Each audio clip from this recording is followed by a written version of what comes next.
అందరికీ నమస్తే.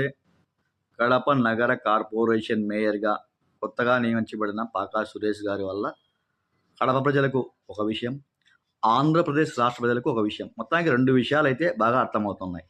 మొదటిది, ఆయన మేయర్ అయిన వెంటనే కడపలో మార్నింగ్ విజిట్ అనే ఒక ప్రోగ్రాం పెట్టాడు.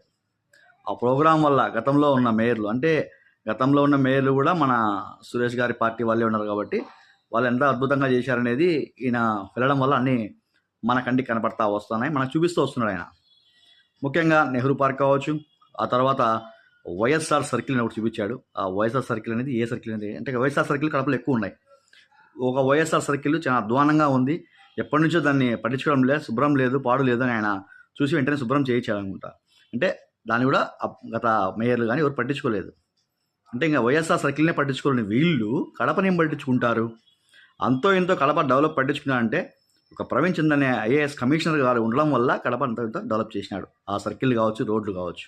ఇది మనం గమనించాల్సిన విషయం ఒకటి. 2, మన కొత్త మేయర్ గారు నిన్న మొన్న పక్క రాష్ట్రం అంటే తెలంగాణ రాష్ట్రానికి వెళ్ళారు.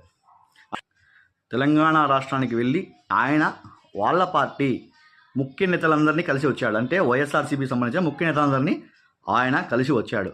సో ఈ వైఎస్ఆర్సీపీ ఆంధ్రప్రదేశ్లో ఉండే ఈ వైఎస్ఆర్సీపీ ముఖ్య నాయకులందరూ కూడా పక్క తెలంగాణ రాష్ట్రంలో ఉంటున్నారనేది కూడా ఈ రాష్ట్ర ప్రజలకు అర్థమైంది.